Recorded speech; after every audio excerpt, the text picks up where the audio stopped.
Alhamdulillah wa sallallahu wasallam ala sayyidina Rasulillah sayyidina Muhammad bin Abdullah wa alihi wa sahbihi wa man wala la hawla wa la quwwata illa billah. Al-hikmatul ishrun. Qala al-Imam Abdullah bin Alwi bin Muhammad al-Haddad ila qawlihi radhiyallahu anhu, hikmah yang ke-20. Di sini beliau menjelaskan kepada kita dan mengatakan adallu dalilin ala kamali aqlir rajuli sana'uhu ala agranihi. Adallu dalili aqwa dalil, paling kuatnya bukti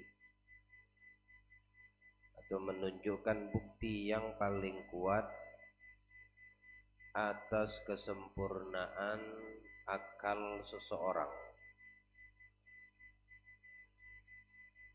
Apa bukti yang paling kuat menunjukkan kita manusia yang dianugerahkan akal tersebut sempurna? Sana'uhu ala aqranihi.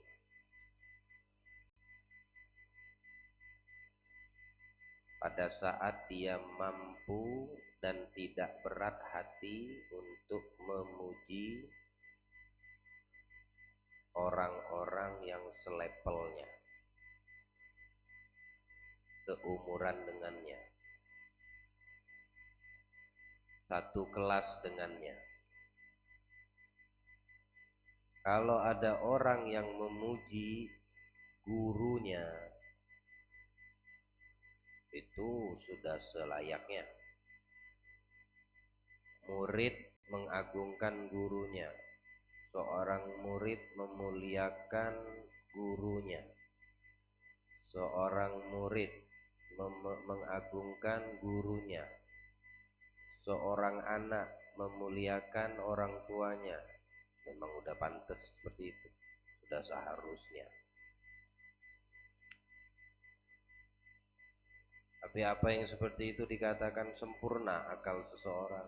Lah, yang dikatakan akal seseorang sempurna kalau sesebaya dengan dia. Dia berani memuji atas keunggulan teman sebayanya, teman selevelnya, teman selitingnya. Dia mengakui keunggulan temannya itu bukan yang di atasnya, tapi yang selevel namanya. Nah, ini menunjukkan tuh orang sempurna akalnya.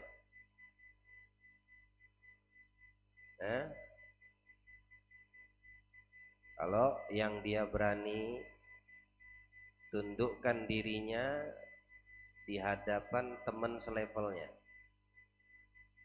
untuk mengakui kalau temannya ini memang lebih unggul dari dirinya,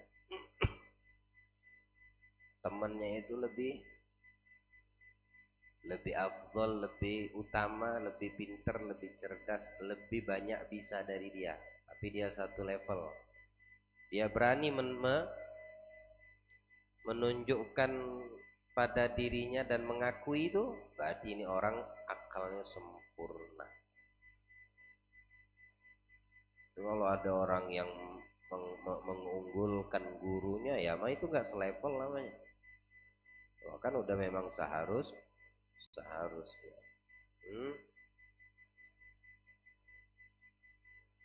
Kenapa dikatakan seperti itu? Karena dia telah memberikan hak milik orang tersebut yang pantas untuk dia dapatkan, yang pantas untuk dia dapatkan, yang selevel ini tadi. Dia teman satu kelas, dia teman sebaya, dia teman satu umur, dia teman satu kuliah.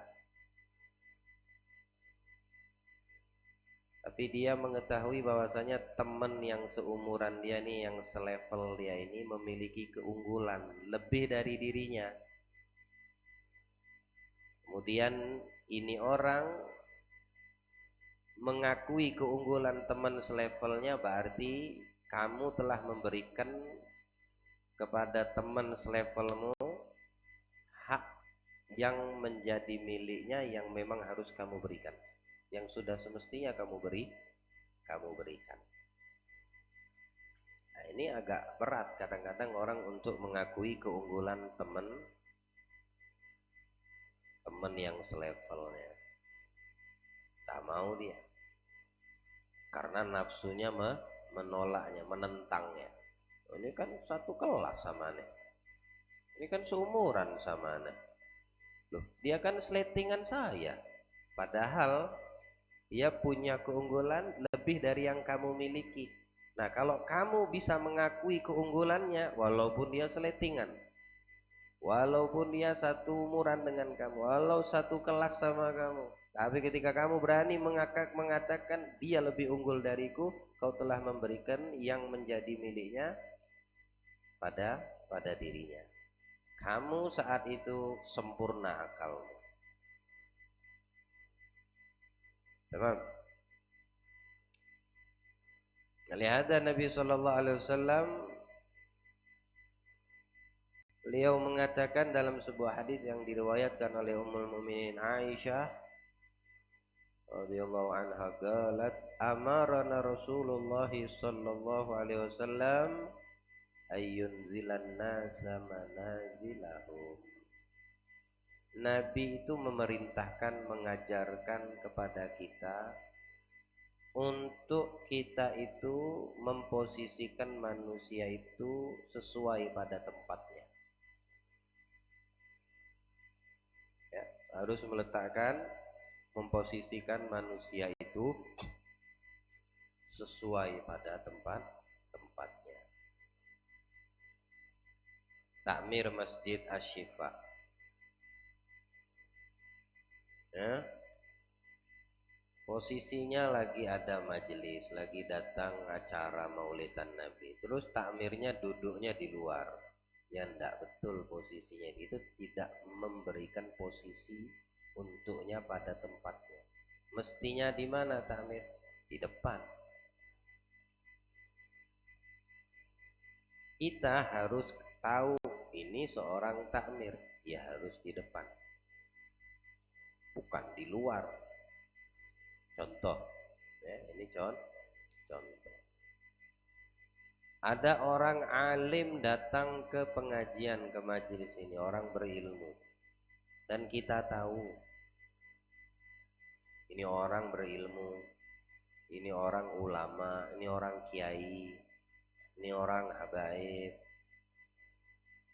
Kita tahu, kenal sama dia, datang, kemudian duduknya di luar.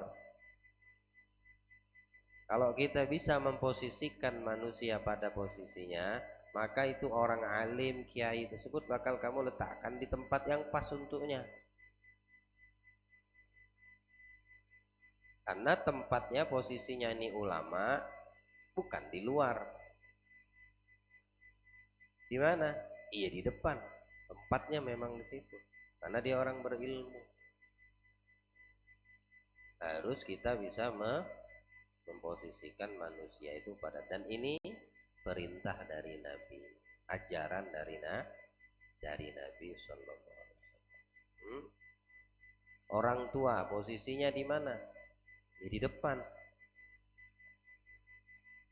Tamam.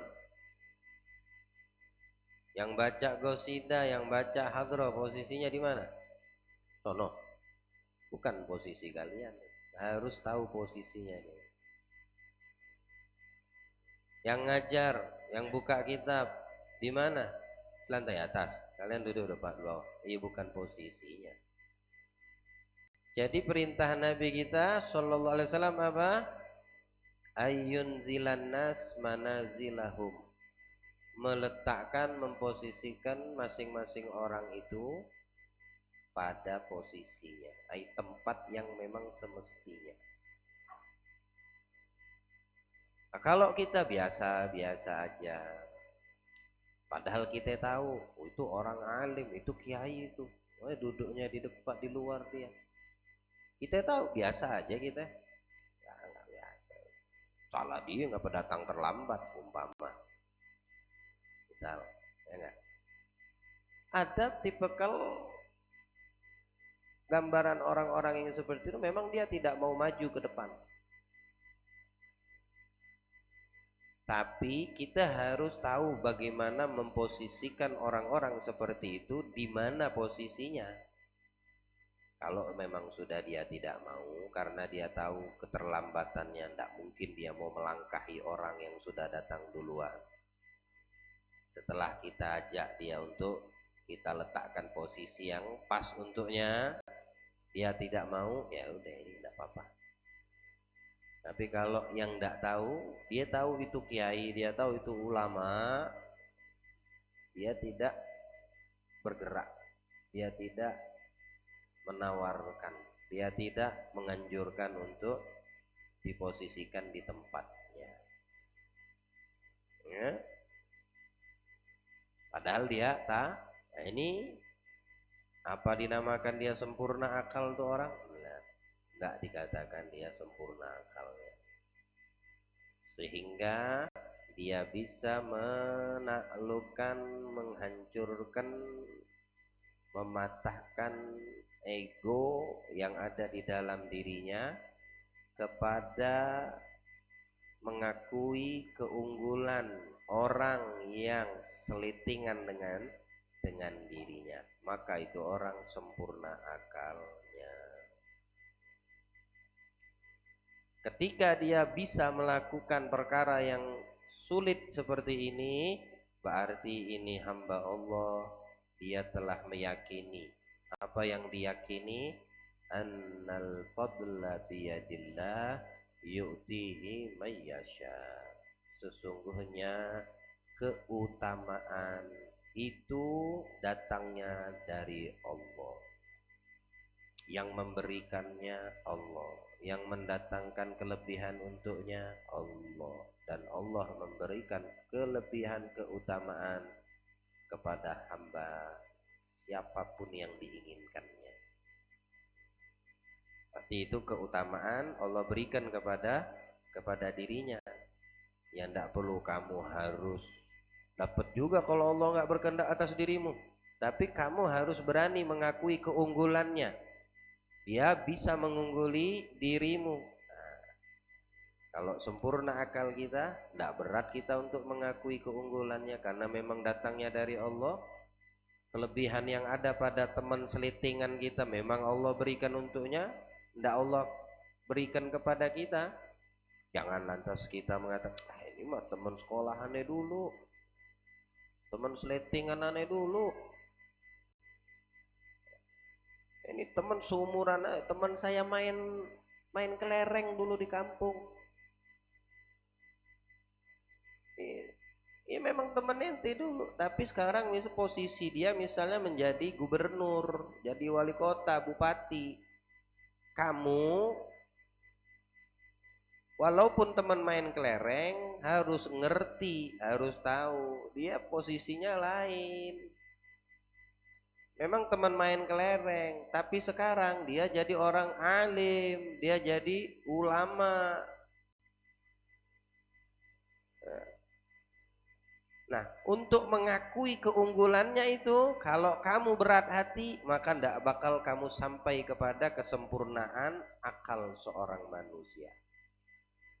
Ada teman main kelereng aneh, walaupun dia ulama, orang manggil dia dengan penuh rasa ta'zim, karena ini menganggap teman seliting tadi dipanggil nama ulama ini dengan nama kayak dia masih kecil aja gitu, disamain kayak dia masih kecil. Dia tidak tahu cara memposisikan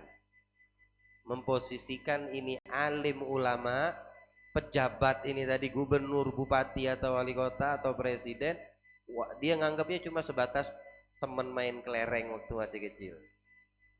Jadi misal namanya dia ini ulama, ini namanya misalnya Ali, guru agama, alim besar. Tapi dia tahu ini teman main kelereng saya, seumuran kok sama saya. Sekolah, satu kelas sama saya. Cuma bedanya Allah kasih keutamaan, keunggulan atas temannya yang bernama Ali ini tadi apa? Dia hafal Quran, dia menjadi alim, dia punya pesantren. Dipanggilnya biasanya, oh Ili, ingat kali dulu main kelereng. Yang seperti ini mau dikatakan sempurna akalnya? Tidak sempurna akal seseorang sehingga dia bisa mengakui keunggulan teman sebayanya, teman selitingnya, teman seumurnya, teman satu derajat dengannya. Karena dia meyakini ketika dia bisa melakukan hal tersebut, berarti dia meyakini Allah memberikan keutamaan pada temannya itu yang tidak Allah berikan kepada dirinya. Dua-dua mendapat kemuliaan. Dia meyakini keutamaan Allah berikan kepadanya, dengan dia mengakuinya tadi, ya, berarti dia mendapatkan kelebihan dari Allah apa? Sempurna akalnya. Tapi kalau dianggapnya biasa aja, itu tetap dapat keutamaan dari Allah, wa dirinya ya, tidak mendapatkan kesempurnaan akalnya. Allah beri pemahaman kepada kita insyaallah.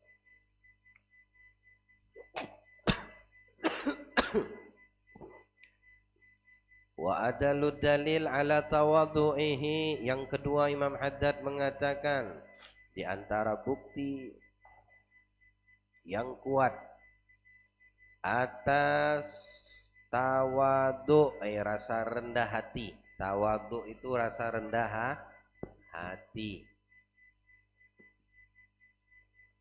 Dari asal kata wado'ah. Wado'ah itu meletakkan.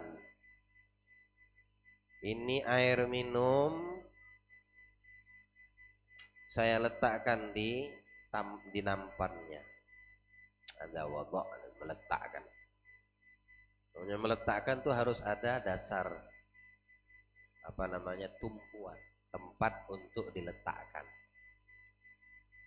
Walaupun dia tempatnya tinggi. Tapi kalau saya beginikan, pas enggak kalau kita katakan saya meletakkan air botol ini di sini. Meletakkan bukan ini namanya. Meletakkan tuh kalau seandainya saya lepas dia nggak jatuh. Berarti kalau ini namanya apa? Ini namanya ngambang dia. Nggak ada meletakkan. Nah ini meletakkan di bawah. Kalau saya pindahkan ke atas, tetap namanya saya meletakkan. Kenapa? Karena ada tumpuan untuk dia bersandar, sekalipun tempatnya tinggi. Dari asal kata wado'ah, merendah. Orang yang sempurna, yang dalil yang paling kuat yang menunjukkan atas kerendahan hati atau tawadhu.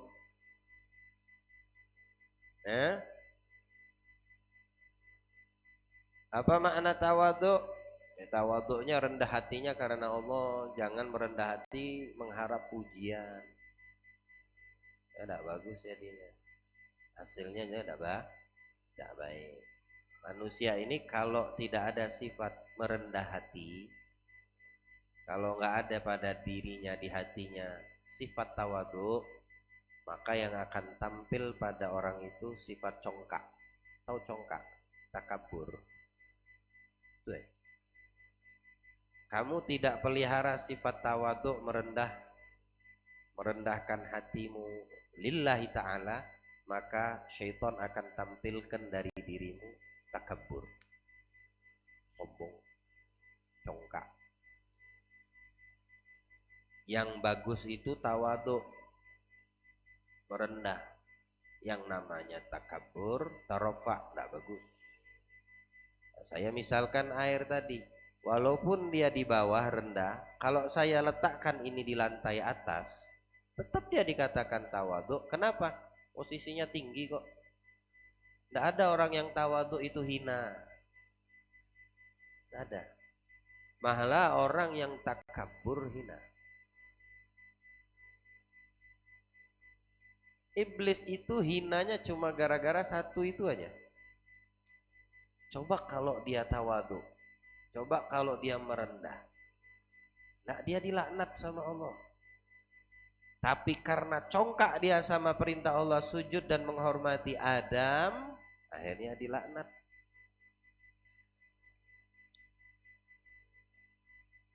Binatang apa yang paling hina? Babi. Dalam Islam najisnya aja harus 7 kali basuhan, betul? Sehina-hina itu babi, apa dilaknat sama Allah? Anjing hina, najisnya aja 7 kali basuhan, ya, salah satunya pakai turab. Tapi sehina-hina itu anjing, berat kelas najisnya, apa dia dilaknat sama Allah? Jadi hina mana iblis sama babi dan anjing? Hina iblis. Sebabnya congkak, takabur. Kalau orang nggak ada takabur, pasti dia tawadhu. Mau atau dia tidak mau, sadar atau dia tidak sadar.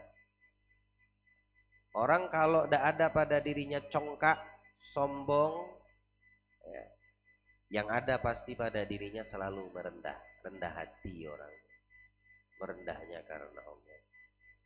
Tapi kalau udah ada sifat tangkok, sombong ini tadi, congkak tadi, takabur, mulai dia bisa meremehkan orang lain, dia merendahkan orang lain, tapi dia mengagungkan dirinya. Nah, itu sifat takabur. Dalil yang kuat atau bukti yang kuat kesempurnaan tawadhu seorang hamba apa? Ketika ia rela bitakhir fi mautin yustahaqqu fihi taqdim. Ketika dia rela dan menerima keadaan ketika di tempat yang seharusnya ia dimuliakan, didahulukan, dimajukan, dihormati, namun ia malah diakhirkan. Tidak terlalu dimuliakan, tidak terlalu dihormati. Dia bisa terima, berarti ini orang sempurna tawadhu, merendah hatinya. Ya, sempurna sifat tawadhu'nya. Datang ke Masjid Asy-Syifa, undangan maulid Nabi sallallahu alaihi wasallam. Panitia, pasti ada nih panitia ya. Apa semua panitia tahu di sini? Yang siapa orang-orang yang mesti diposisikan pada tempatnya yang ikut hadir? Bisa jadi contoh, misal panitia penyambutan tamu, ya, penyambutan tamu.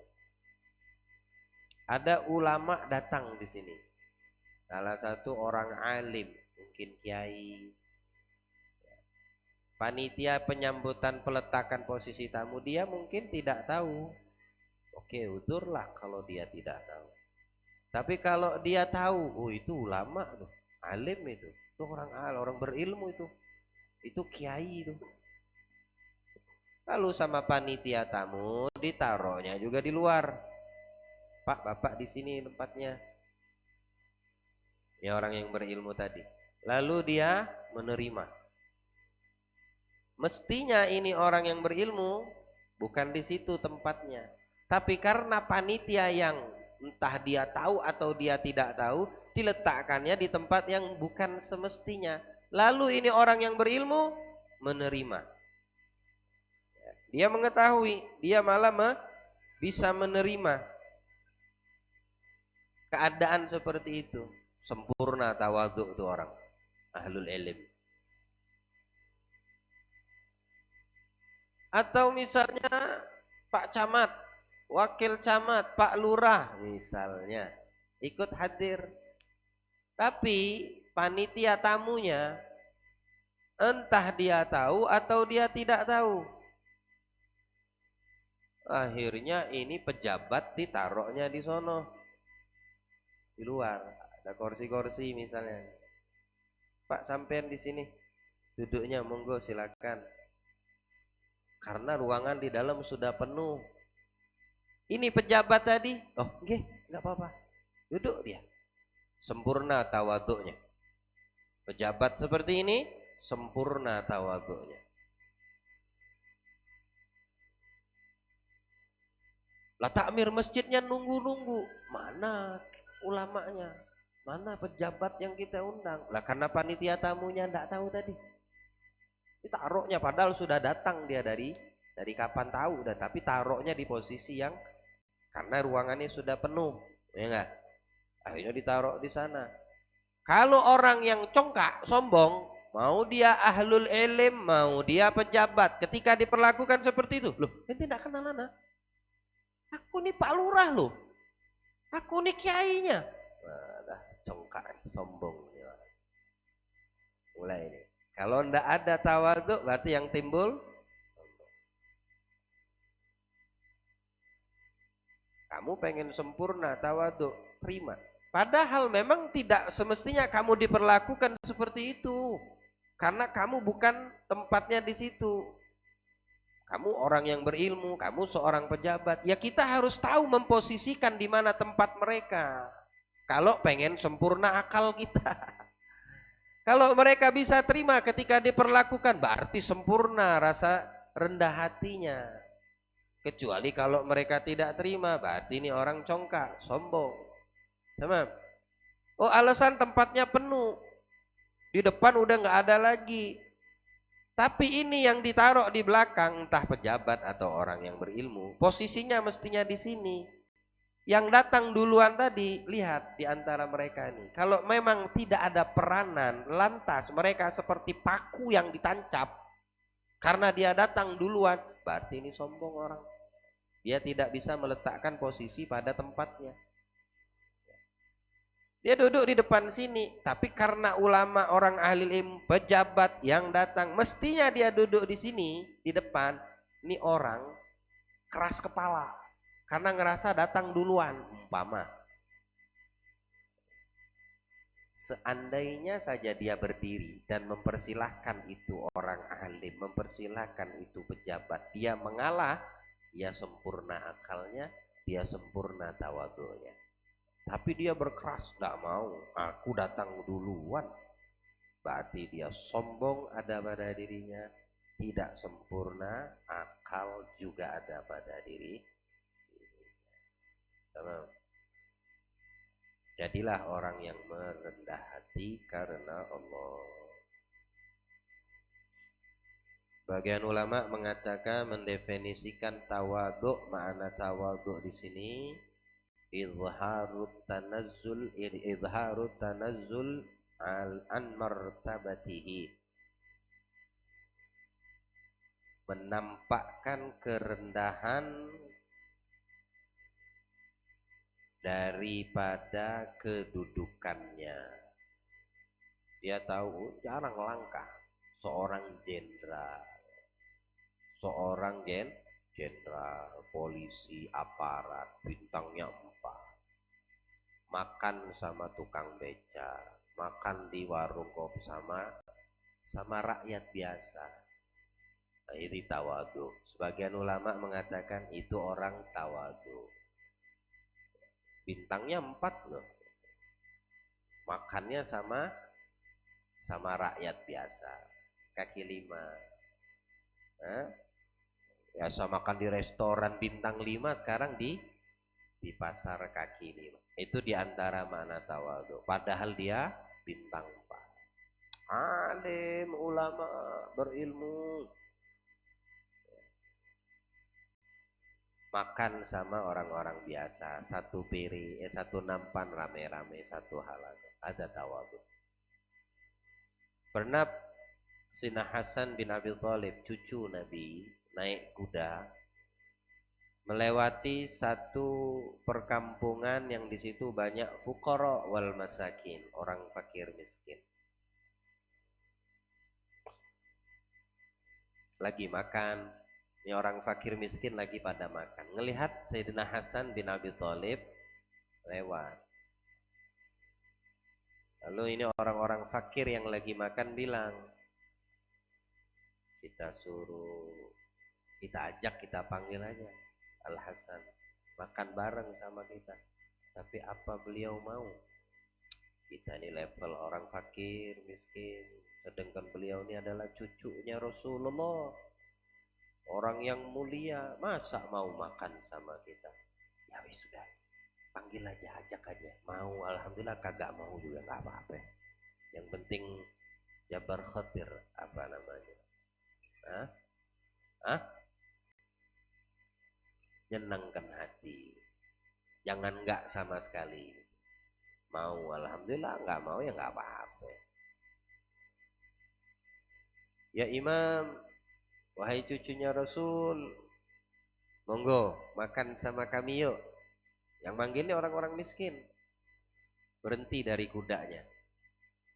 Betul kalian undang aku makan bersama kalian? Ya, betul. Sama turun dari kuda. Oh, mau. Kaget bahkan mereka. Awalnya mereka menduga tidak mungkin lah. Ini orang Masya Allah. Makanlah Hasan. Makanan orang fakir miskin, duduk bareng. Tawadhu'nya beliau. Udah selesai makan, bilang Al Hasan, hari ini kalian jamu saya, besok kalian semua aku undang untuk kujamu di rumah. Jangan nggak datang ya. Disiapin sama beliau, dipotongin kambing, disiapin roti yang Masya Allah. Oh. Ibaratnya Al Hasan dijamu nasi apa namanya, nasi kuning. Al Hasan menjamu nasi kebuli, potong kambing. Bagi orang yang fakir miskin jarang-jarang makan kayak gini.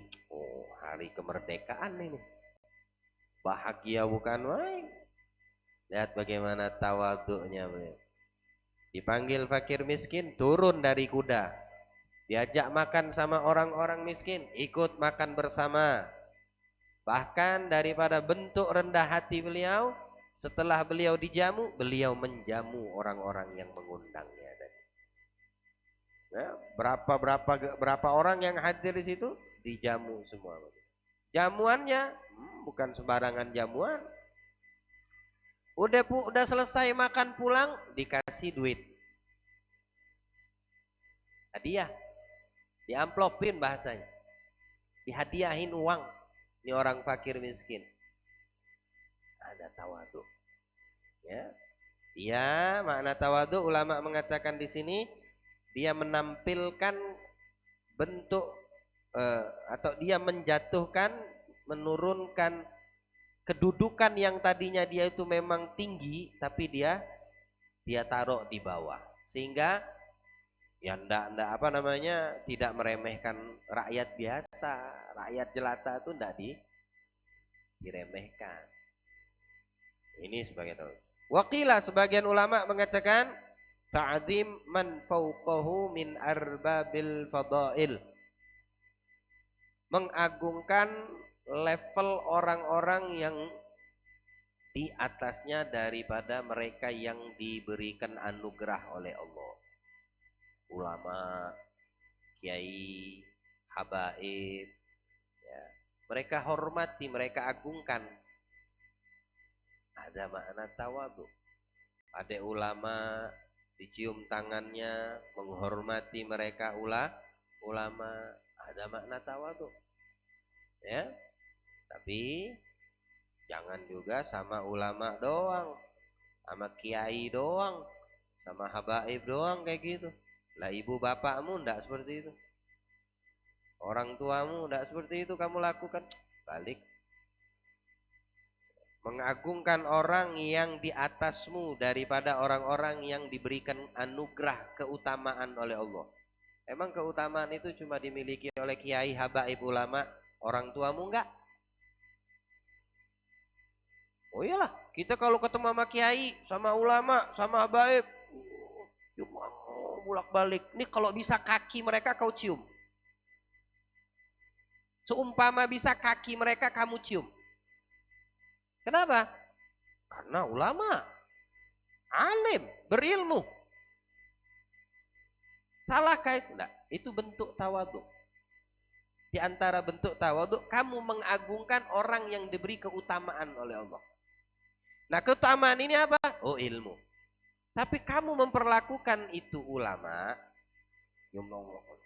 ya, betul nggak? Kita kalau ada kiai, ulama, orang berilmu gimana? Dari jauh tuh udah membungkuk-bungkuk badan kita tuh mau menjambut tangan.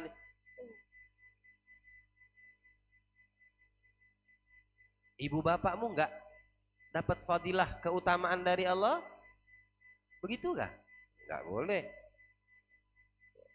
Ahlul ilm itu keutamaan mereka dari sisi ilmu. Tapi orang tua keutamaan dari Allah Subhanahu wa taala bergandengan nama mereka sama Al-Qur'an.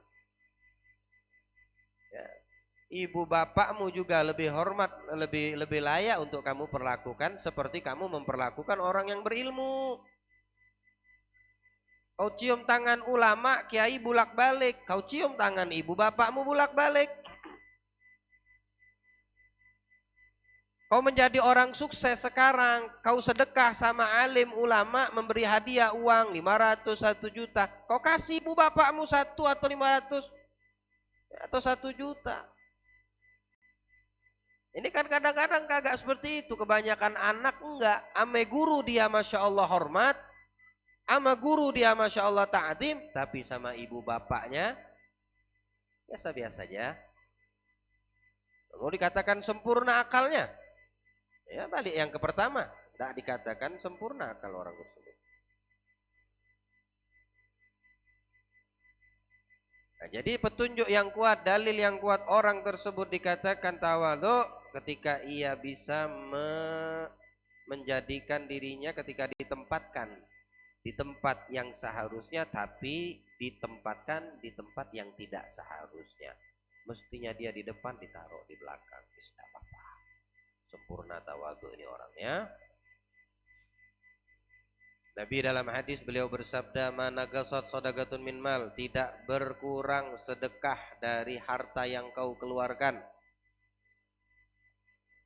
"Wa ma zadallahu 'abdan bi'afwin illa 'izza," tidak bakal orang yang mudah memaafkan melainkan dia akan diangkat dan dimuliakan oleh Allah kedudukannya. Mudah memaafkan, orang minta maaf, maafin. Jangan gengsi minta memaafkan. Dan jangan gengsi untuk meminta maaf. Ini ada orang keles sedikit masalah kecil, minta maafnya nunggu Idul Fitri, Idul Adha, baru saling memaafkan. Kalau masih panjang umur, kalau mati dalam keadaan mutus silaturahim, sekalipun kau sujud di dalam Ka'bah, mati dalam keadaan mutus silaturahim, mati dalam keadaan terlaknat, naudzubillah. Orang ahli ibadah lagi tengah-tengah sholat, ketika sujud di dalam Ka'bah mati, tapi matinya itu dalam keadaan dia masih punya urusan dengan manusia yang terputus, matinya terlaknat. Sekalipun dia sujud di dalam Ka'bah dan mati di dalam Ka'bah, tapi dia memutus silaturahim, matinya terlaknat.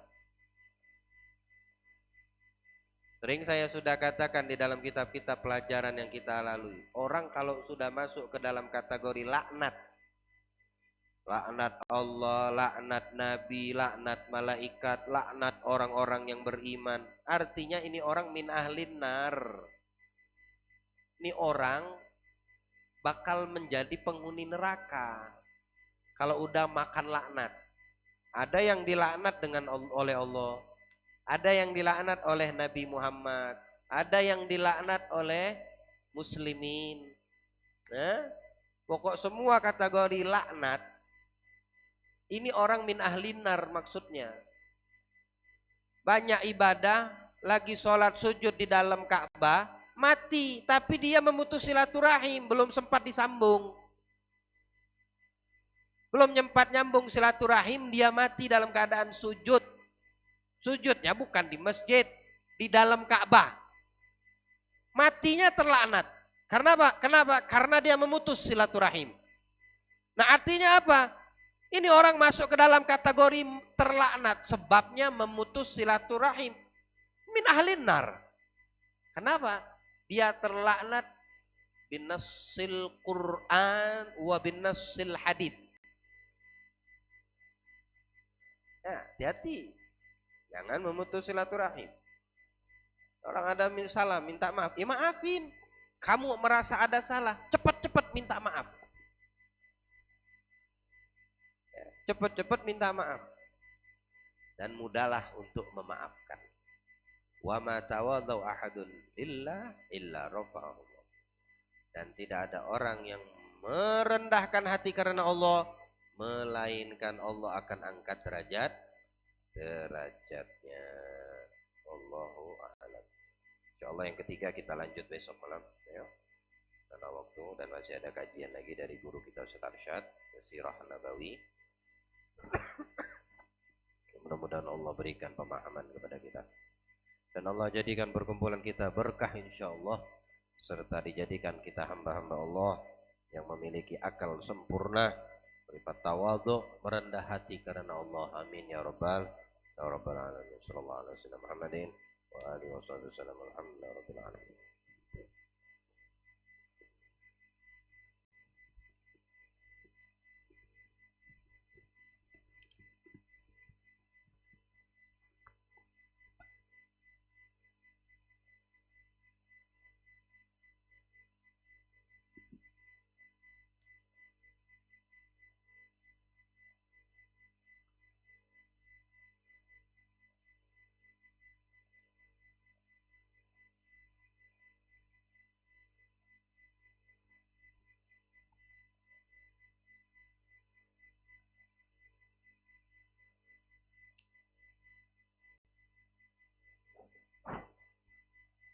Bismillahirrahmanirrahim.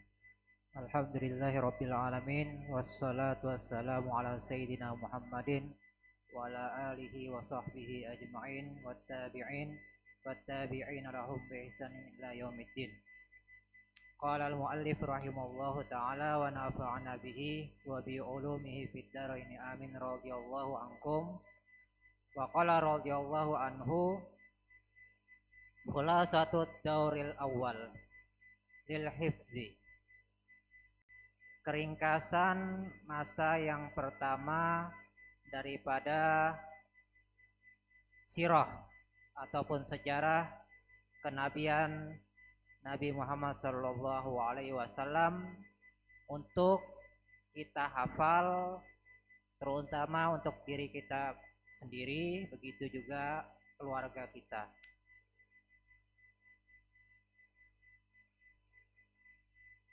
Sayyiduna Muhammad ibnu Abdullah wa Aminah al-Qurasyiyah wa akhirul anbiya wa rasulullah ila jami'in nas. Ya'budullah wahdahu wa la yusyriku bihi syai'a. Penghulu kita, pemimpin kita, nabi kita, rasul kita, teladan kita, yaitu siapa? Muhammad bin Abdullah. Kita di sini berkumpul dalam rangka